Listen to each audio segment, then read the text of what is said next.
il-kelma tijek tkun id-dawl li keċċidlani.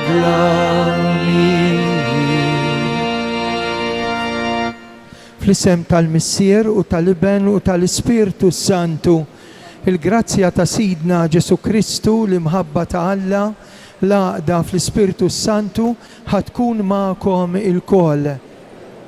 Merħba f'din id-dar ta' Marija fil-preżenza qawwija ta' Alla. Meta llum mal-Knisja kollha f'din il-ġurnata niċċelebraw l-eżaltazzjoni tas-salib, ir-rebħa tas-salib imqaddes tas-Sinjur tagħna Ġesu Kristu.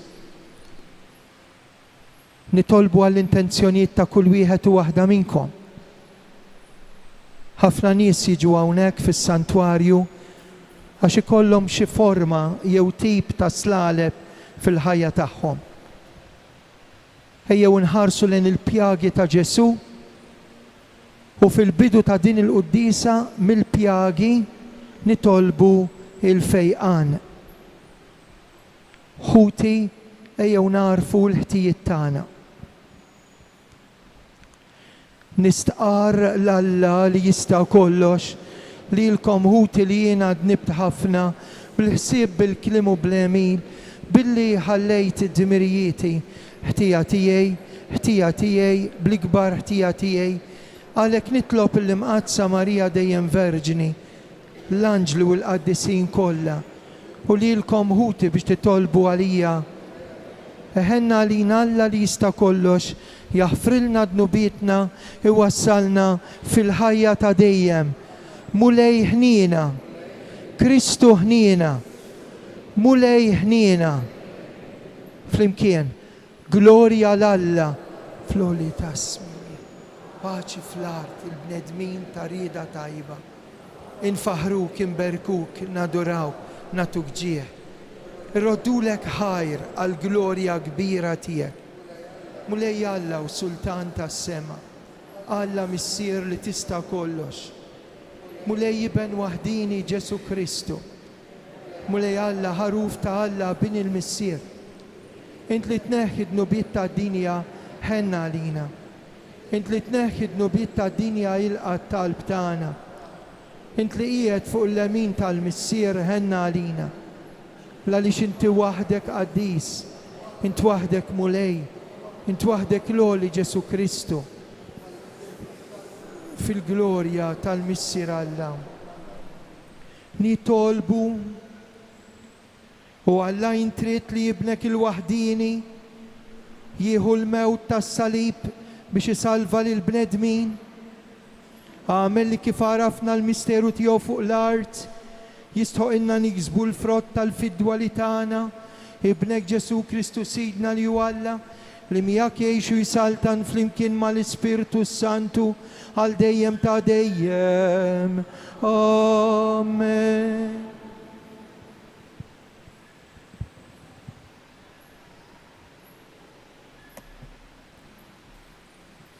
Qari mill-ktieb tan-Numri.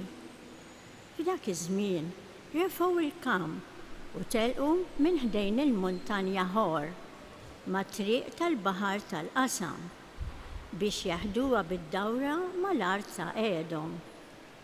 Imma l-poplu ddejjaq jimxi u beda jgerger kontra Alla u kontra Mosè.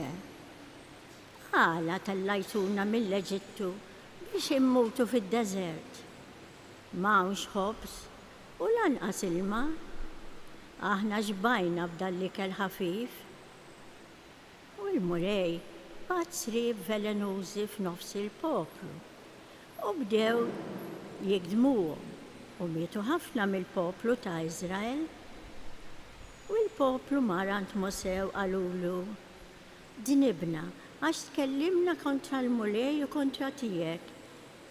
Itlob lill-mulej ħajwarrab is-srieb minn fostna. U Mosè mar jitlob għall-poplu. Għamel serb tal-bronz velenuż u arburaħ bħal standard u kull min jingidem u jħares leħ ifiq u jgħix. U Mose għamel serb tal-bronz, warbulah bħal standard. U ġara li kull min kien jikdmu s-serb kien ħares lejn is-serb tal-bronz u kien ifiq u jgħix. Il-kelma tal-mulej. Salm responsorjali ngħidu flimkien. Tinsewx l-emejja l-kbar tal-mulej, tinsewx l-emejja. Poplu tiegħi, għatu widen għal-liġi tiegħi. Iftħu widnejkom għal-klim fommi. Niftaħ fommi biex inxandar klim l-erf. Nitkellem fuq ħwejjex moħbija mill-qedem. Ngħidu flimkien. Tinsewx l-emejja l-kbar ta' Alla. Kienu jfittxuh meta kien jaqridhom. Kienu jindmu u jfittxu l-Alla bil-ħerqa. Kienu jiftakru li Alla l-blata tagħhom, Alla l-oli l-feddej tagħhom. Flimkien. Tinsewx l-emejja l-kbar ta' Alla. Imma kienu jqarqu bih bi kliemhom, kienu jikdbulu bil-sienhom, għax qalbhom ma kien jissewwa miegħu, ma kienux fidili mal-patt tiegħu. Flimkien. Kbar tal-mulej. Iżda hu kien iħennu jaħfrilhom il-ħtija. Ma kienx jasal biex jaqridhom. Ħafna drabi kien iżomm il-kollha. Ma kienx jixel iltu kollha. Flimkien.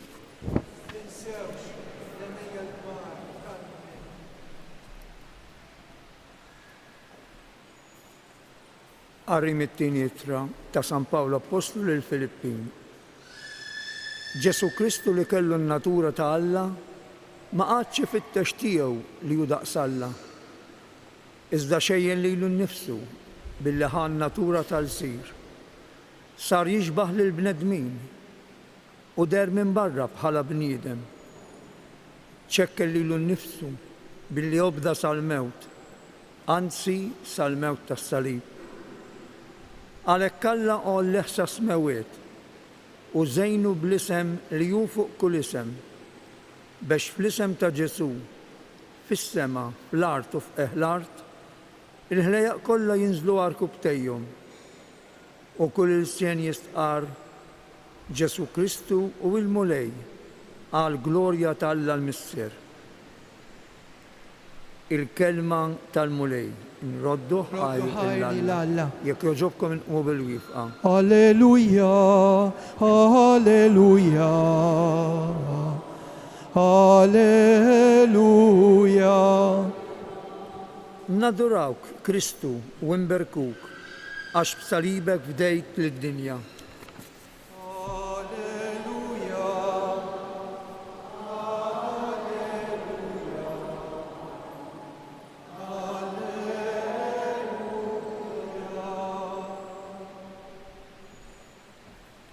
Il-mulej ma'kom.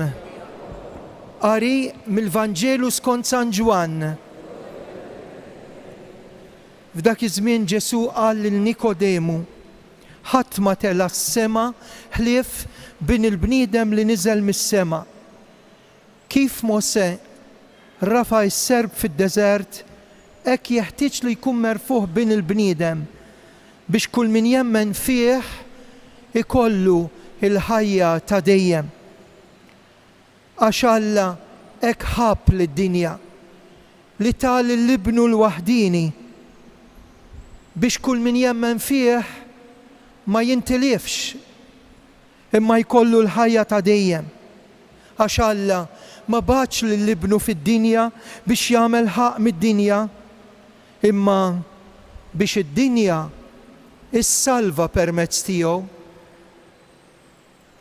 Il-kelma tal-mulej tifħir lilek Kristu.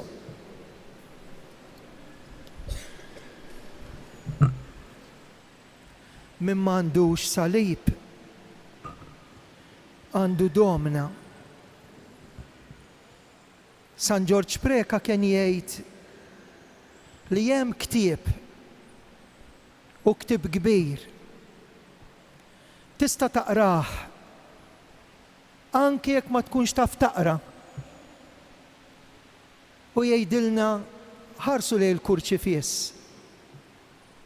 Ħarsu lejn Ġesu fuq is-salib b'dawk il-pjagi u tara jekk Ġesu fuq is-salib ikellemx lil qalbek mhux ta' bxejn li s-salib sab il-post f'ħafna mill-ambjenti li aħna nfrekwentaw, partikolarment il-knejjes tagħna. Imma llum l-14 ta' Settembru sal-lejla biss tiġi ċċelebrata l-eżaltazzjoni tas-salib.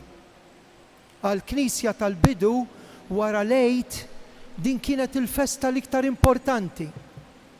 Anke fl-Orjent sa dalgħodu stess sal-lum. Il-festa tas-salib hija meqjuma, możża u mejxa b'imħabba kbira. Għaliex?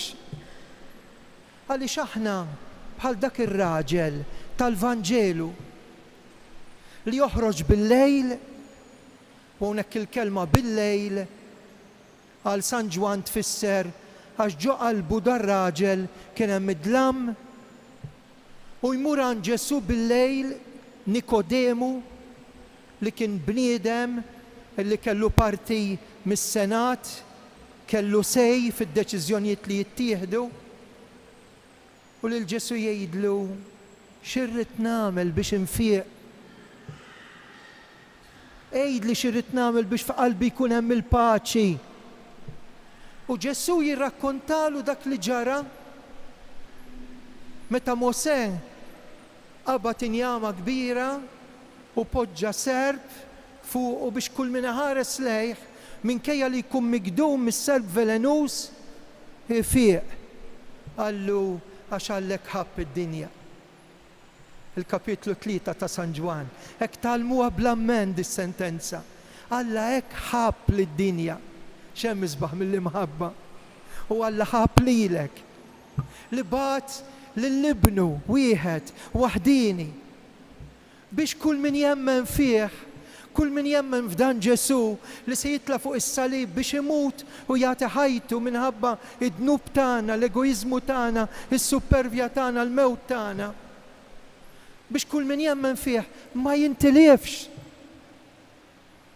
Kemm hawn minna bħalissa mitlu fejn minħabba ċirkustanzi. Imma jsalva. Dik hija x-xewqa ta' Ġesu li jitla fuq is-salib u jiftaħ idejh beraħ biex jgħannaq l-umanità. Min jaf kemm hawn minna għandhom ċerta rabja, hux veru. Min hawn kemm hawn minna, min jaf kemm hawn minna li irrabjati u ma jafux li dik ir-rabja ġejja minn weġġa għax saħat weġġaħħom. Min jaf kemm hawn minna li huma imweġġejn u qalbhom maqtuwa u forsi mhux ikkunslati imma ddisprati u qatgħu qalbhom u ġejna hawnhekk fis-santwarju ta' Pina. Ħa ngħidilkom. Hawnhekk hawn devozzjoni partikolari. Il-Madonna lil Karmela Grima qaltilha hija. Kienet is-sena 1883, 22 ta' Ġunju. Imma hawnhekk l-arb kien joqgħod wieħed raġel ta' familja tajba, Franġisk Portelli. Portelli huwa differenti minn Merċieqa. Dar raġel kien jiġi fil-kappella. Għamel weda lil Madonna għax ommu kienet qed tmut, kienu 3 aħwa. Kienet qed tmut bil-qalb, mart tal-qalb, li għal dak iż-żmien kien iwasslek għall-mewt u għamlilha weda lil Madonna ta' Pinu. U fieqet ommu u baqa' jiġi hawnhekk jixelilha x-xema u jbiddel it-trieħi tal-altar tal-kappella żgħira l-antika.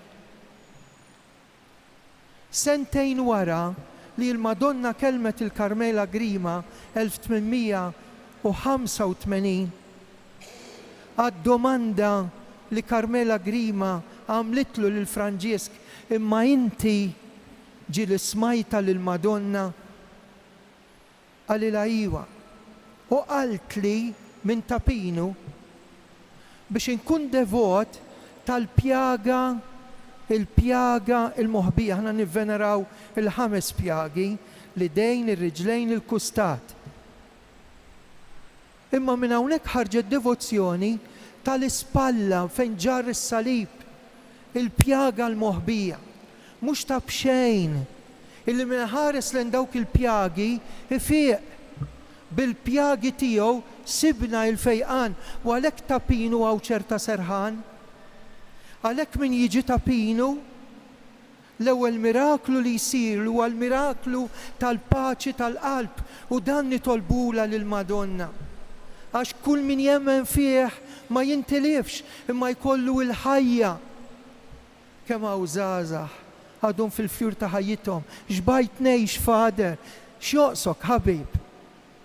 Kemm hawn min jerfa' idu fuq ommu, fuq missieru, jew minħabba l-alkohol, jew il-vizzji, is-swat taħt is-saqaf tal-istess dar fejn suppost li hemm l-iktar protezzjoni. Kemm nies u l-Madonna qed issejħilna u ġibuhom il-familji, ġibu l-qalbkom, anki jekk muġuwa, anki jekk hemm ir-rabja, anki jekk hemm nuqqas ta' fidi, il-Madonna qed toħodna ant l-ikbar tabib. Ġesu, it-tabib tar-ruħu tal-ġisem, xejn jenna nwettqu r-rieda tiegħu. Ejjew inkomplu l-Quddisa. Ekku nħallu l-Madonna l-ewwel nett din il-festa tas-salib turina li Ġesu bina, bata u batit miegħu. Għalhekk mal-festa tas-salib l-għada jkun hemm il-festa tad-Duluri il-15 ta' Settembru. Fil-liturġija dawn huma marbutin ma' xulxin. Il-mara li batiet u bina li miet fuq is-salib biex inħarsu lejn il-ktib il-kbir u għalmejn ma niddisprawx. Għax minn m'għandux salib jista' jkollu d-domna. U d-domna xi kultant tkun itqal jew ikbar mis-salib. Imma jien niġi ħdejn Ġesu anke tapinu u ngħidlu Ġesu jien qed nibża mill-mewt. Kif irrid inġib ruħi x'in inkun waħdi? U jgħidli bis-salib irbaħt il-mewt tiegħek u rrid nagħtik il-ħajja. Jista' jkun jiena ġejt hawn u għandi ħafna mart. L-iktar mart spiritwali għax inna ħafna ma nqer. Forsi għandi l-vizzju tad-da, għandi l-vizzju ta' il-sin ħażin. U Ġesu jdur lejja u jgħidli, jiena ikbar mill-mart tiegħek, jiena diġà ħfirtlek jekk inti lest li titlob il-maħfra. Jista' jkun li mmorru ħdejn Ġesu ngħidlu wara kemm għandi problemi, nispiċċa minn waħda u tibdieli oħra. Aqas inkun naf, Alla ħares inkun naf. U Ġesu jurini l-pjagi tiegħu, is-salib tiegħu u jgħidli binti, ibni, bil-pjagi tiegħi inti tista' tfieq. Ejjew nagħmlu kuraġġ, u li ma kellu l-ebda ħtija, u li kien Alla, iċċekken, sar bħalna f'kollox. Niżel sal-mewt tas-salib. Imma Alla għallih u żejnu bl-isem li jufuq kull isem biex fl-isem ta' Ġesu fis-sema, fl-art u fuq l-art il-ħlejaq kollha u aħna jinżlu arkubtejhom u kull il-sien jistqar Ġesu Kristu il-mulej għall-glorja tiegħek u ta' Alla l-Missier. Amen. Ikun infaħħar Ġesu Kristu.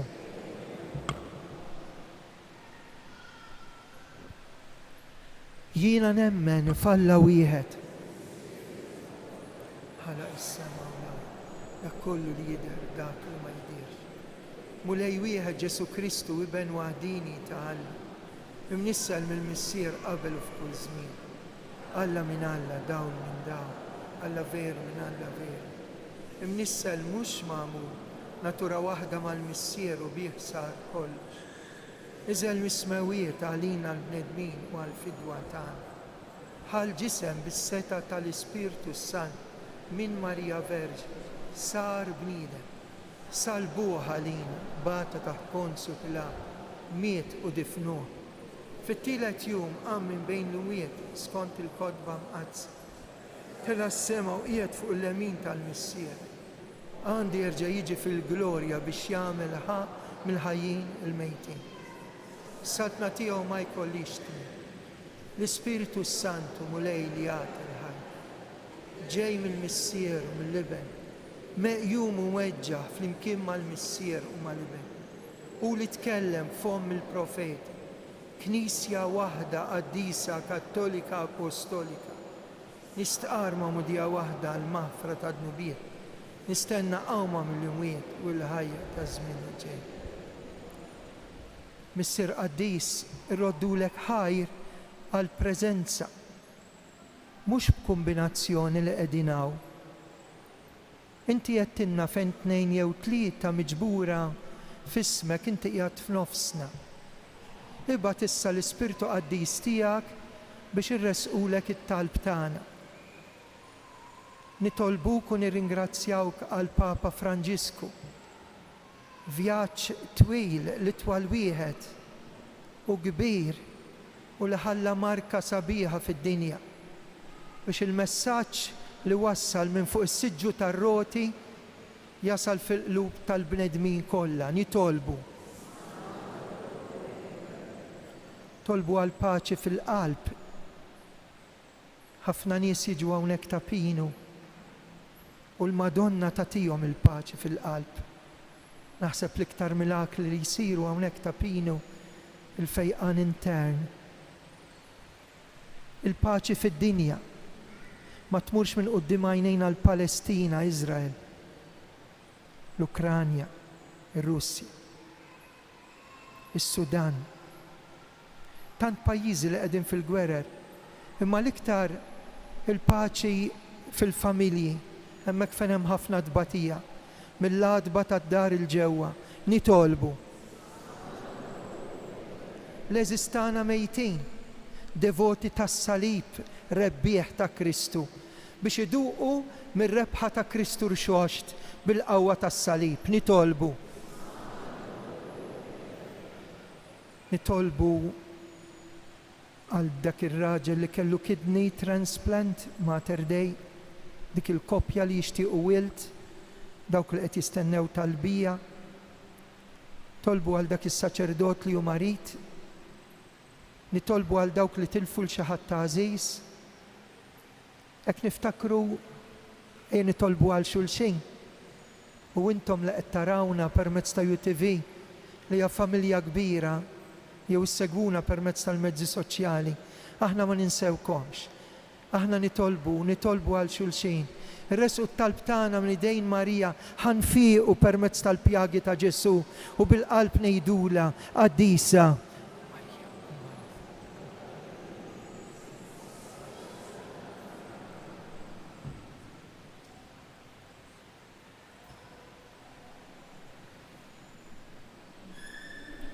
Imbira kint mulej Alla tal-ħolqin kollu, fit-jubitek tajtna l-ħobs li qegħdin nofrulek, frott tal-artu xogħol il-bniedem minnu jsir għalina l-ħobs tal-ħajja.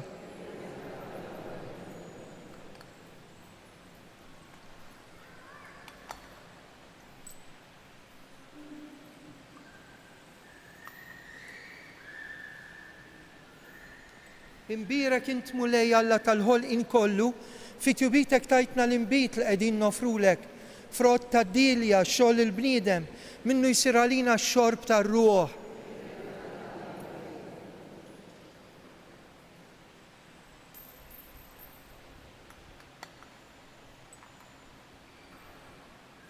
Itolbu ħuti biex is-sagrifiċċju tiegħi u tagħkom ikun joġob l-Alla missier li jista' kollox.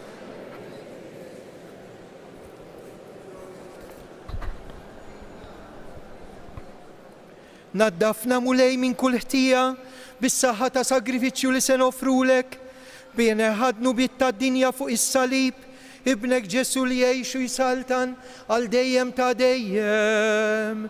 آمين. المولي معكم ونرفع قلوبنا لفوق. زهيل المولي لاتانا سوى وشيرق مولاي طيب وتجيتا السالفاتسيوني تانا ديم كل يمكن نردو لك خير. انترت للسالفاتسيوني تالبنيدم السه فوق لودة الصليب بش منين نبتة الموت تهرج الهيا. ولادو اللي ربحنا من فوق سجرة ينتربح فوق لودة الصليب. عليك مالانجلو والقديسين انفهروك بالقلب انتنولك قديس السماوي والارض مملية بالجلوريا تيك وسانا فلولي تسموية نبيرك من جاي في السماء المولاي وسانا فلولي تسموية.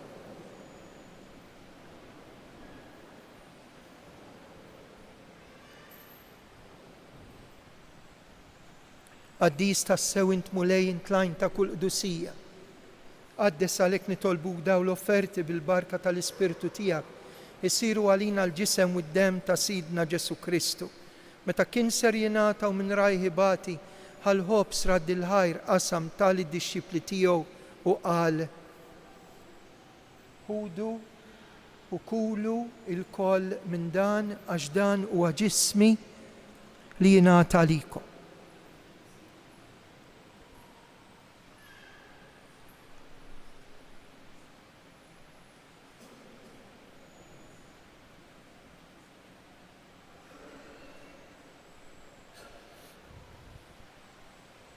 Ekku kol wara li klaħal kalċi, reġarad dil-ħaj, tali d-disċipli tiegħu għal-ħudu u jxorbu minnu il-kol. Għax dan huwa l-kalċi ta' demmi tal-patt il-ġdid li jibqa' l-dejjem.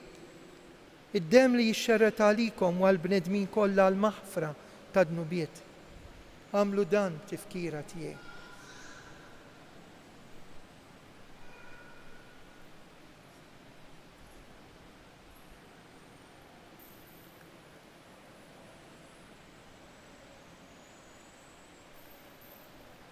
Dan hu il-misteru tal-fidi jinħabbru jixxandru bil-fajr.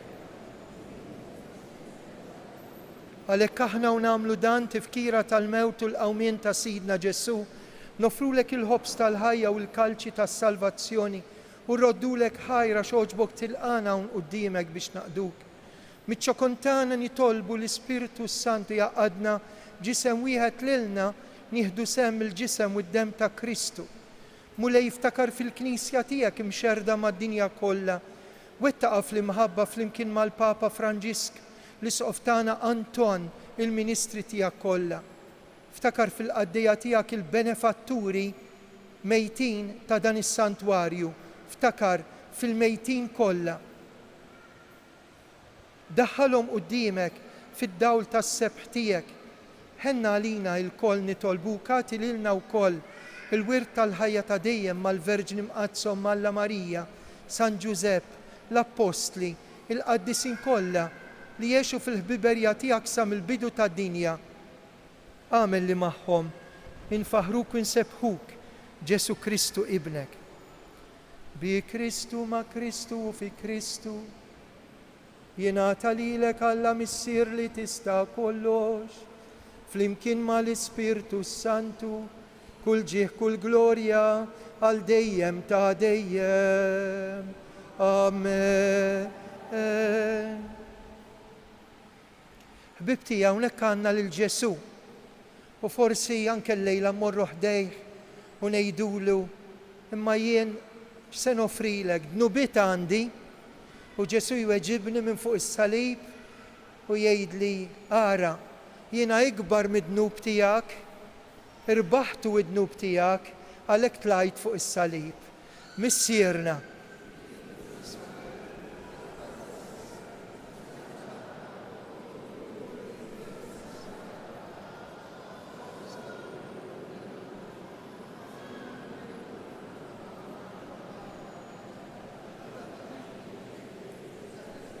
Eħlisna nitolbuk mulej minn kull deni Atina fit-tjieba fil-ħnina tiegħek il-paċi fi żmienna.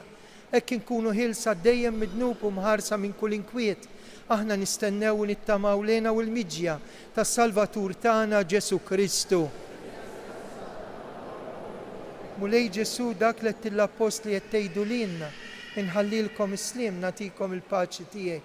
Tħarix lejn dnubietna, ħares lejn il-fidi tal-Knisja tiegħek. Għat jaslimu laqda li trid fint li tgħix fis-Saltan għal dejjem ta' dejjem. Paċi tal-mulej tkun dejjem magħkom. Għatu l-paċi il-xulxejn.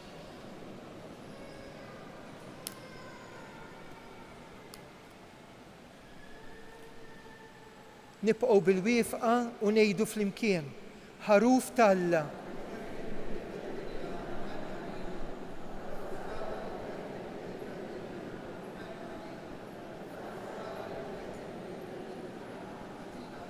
Dan hu il-ħaruf tal-Alla, dan hu li jneħħi d-nubiet tad-dinja ħen jindawk mistiedna għal dilikla tal-ħaruf.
Illum bħala ringrazzjament ngħidu flimkien dik it-talba li l-kol nafuha, żgur li m'hemmx isbaħ minna.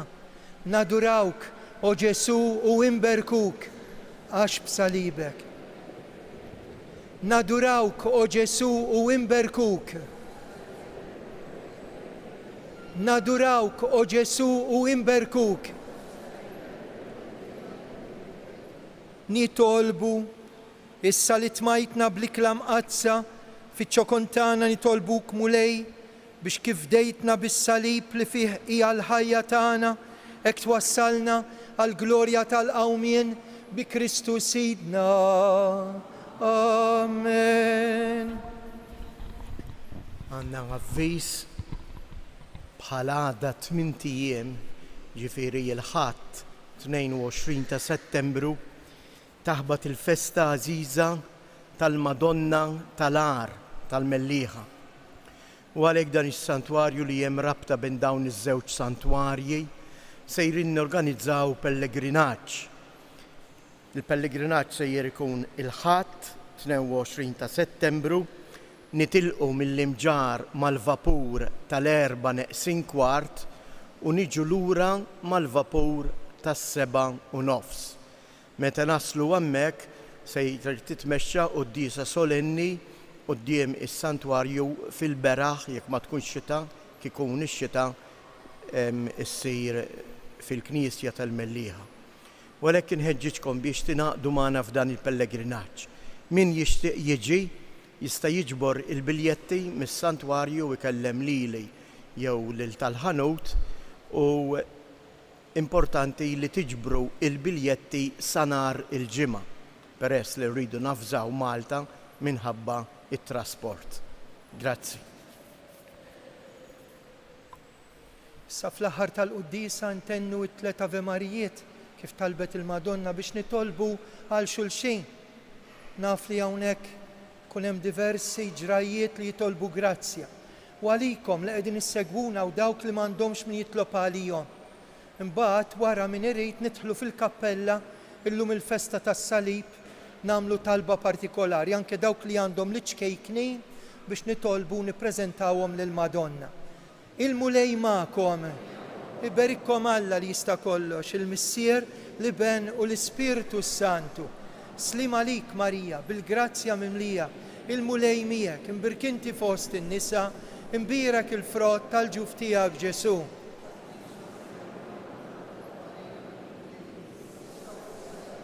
Slima lik Marija bil-grazzja mimlija l-mulej miegħek, imbirkint fost in-nisa, imbirek il-frott tal-ġuf tiegħek Ġesu.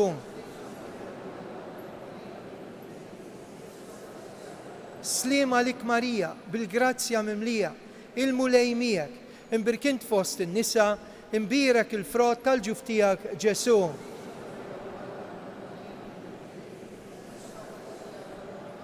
Inselmula flimkien, Madonna ta' Pinu, Sultana tal-familja, ħarstek fuqna dejjem żomm. Morru fil-paċi ta' Kristu.